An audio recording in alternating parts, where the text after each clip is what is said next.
जब यीशु और उसके चेले यरूशलेम में आए, तो उसने उन्हें स्मरण दिलाया और कहा, अब से 2 दिन बाद हम यहूदी फसह का पर्व मनाएंगे।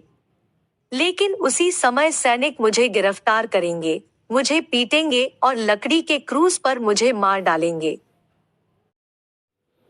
जब यीशु अपने शिष्यों से बात कर रहा था, दूसरी जगह धार्मिक नेता और महायाजक कैफा के घर पर इकट्ठे हुए थे। वे आपस में चर्चा कर रहे थे कि किस प्रकार यीशु को चुपके से पकड़कर मार डाला जाए। वे यीशु को चुपके से मार डालना चाहते थे, क्योंकि वे उन आम लोगों से डरते थे जो यीशु को अपना मसीहा मानते थे। वे सहमत हुए, हम नहीं चाहते कि लोग दंगा करें, विद्रोह बटा क्रोधित, इसलिए हम यीशु को तब गिरफ्तार करेंगे जब कोई भीड़ नहीं होगी। यहूदा इस्करियोती यीशु के शिष्यों में से एक था। यहूदा को पैसे से प्यार था, इसलिए वह महायाजकों के पास गया और कहा, अगर आप मुझे पैसे देंगे तो मैं यीशु को गिरफ्तार करने में आपकी मदद करूंगा। यहूदा ने पूछा, यीशु को पकड़वाने के लिए तुम मुझे कितने पैसे दोगे? प्रधान याजकों ने उत्तर दिया, हम तुम्हें चांदी के 30 सिक्के देंगे। और उन्होंने यहूदा को पैसे दिए।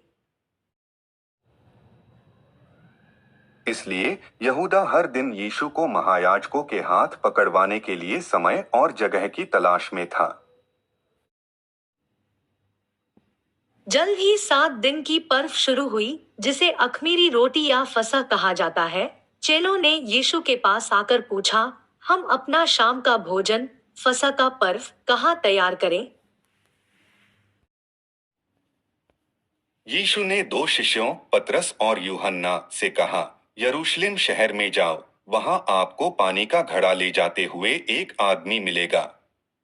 उस आदमी का उसके घर तक पीछा करो। जब चेले यरूशलेम में आए, तो उस मनुष्य को देखकर उसके पीछे गए।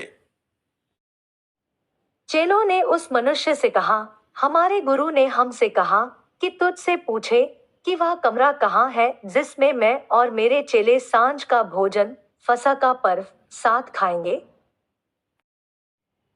वह व्यक्ति दोनों शिष्यों को एक बड़े ऊपर कमरे में ले गया और उनसे कहा, मैंने इस कमरे को साफ किया है और इसे तुम्हारे फसह के लिए तैयार किया है। इसलिए 2 शिष्य पतरस और यूहन्ना ने यीशु और उसके अन्य शिष्यों के लिए भोजन तैयार किया। सूर्यास्त के बाद यीशु और अन्य शिष्य पहुंचे, सीढ़ियों से ऊपर कमरे में आए और भोजन करने बैठे। जब वे भोजन परोस रहे थे, तब यीशु मेज पर से उठा। उसने अपने बाहरी कपड़े, कोट उतार दिए और अपनी कमर के चारों ओर एक तौलिया लपेट लिया, एक नौकर की तरह। इसके बाद उन्होंने एक बर्तन में पानी डाला और अपने शिष्यों के पैर धोने लगे, कमर पर लपेटे हुए तौलिए से उन्हें पोंछने लगे। पतरस ने उससे कहा, तू मेरे पाँव कभी न धोने पाएगा। यह सुनकर यीशु ने उससे कहा, यदि मैं तुझे न धोऊं, तो मेरे साथ तेरा कुछ भी साझा नहीं। तब पतरस ने उत्तर दिया, हे प्रभु, यदि ऐसा ही है तो मेरे हाथ और सिर को भी धो। यीशु ने कहा, एक व्यक्ति जिसने हाल ही में स्नान किया है, उसे केवल अपने पैर धोने की जरूरत है, जो धूल भरी सड़कों पर चलते हुए गंदे हो गए हैं। जब यीशु चेलों के पाँव धो चुका, तो अपना बाहरी वस्त्र पहनकर अपने स्थान पर बैठ गया। फिर उसने उनसे कहा, मैं चाहता हूं कि तुम यह समझो कि मैंने अभी तुम्हारे लिए क्या किया है। मैंने जो किया है वह आप सभी के लिए एक उदाहरण है। मैं तुम्हारा स्वामी और प्रभु हूँ, तो भी मैंने तुम्हारा पाप धोकर अपने आप को एक दीन दास के समान प्रस्तुत किया है। इसी प्रकार तुम भी एक दूसरे के पाप धो। प्रत्येक दास एक स्वामी के अधीन होता है, और प्रत्येक दूत अपने से अधिक महत्वपूर्ण किसी का प्रतिनिधित्व करता है। जब तू इन बातों को जानता है और एक आज्ञाकारी सेवक की तरह चलता है, तो तू धन्य है। भोजन के दौरान यीशु ने कहा, तुम में से एक जो यहाँ बैठा है मुझे पकड़वाएगा।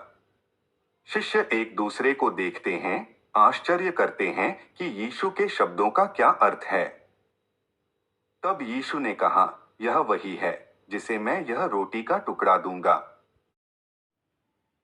उसने रोटी का टुकड़ा यहूदा इस्करियोती को दे दिया।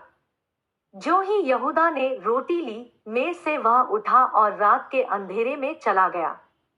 अन्य शिष्यों को नहीं पता था कि यहूदा कमरे से क्यों चला गया था। केवल यीशु ही समझ पाया यहूदा क्या करने जा रहा था। जब वे खा ही रहे थे तो यीशु ने रोटी ली, उसने इसके लिए परमेश्वर का धन्यवाद किया, उसके कई टुकड़े किए और उन्हें अपने शिष्यों में बांट दिया। फिर उसने उन्हें आदेश दिया, यह मेरी देह का प्रतिनिधित्व है, तुम सब लो और खा लो। इसके बाद यीशु ने दाखरस से भरा प्याला पकड़ा, उन्होंने इसके लिए परमेश्वर का धन्यवाद किया और इसे अपने शिष्यों को दे दिया। उन सब ने उसमें से थोड़ा थोड़ा पी लिया।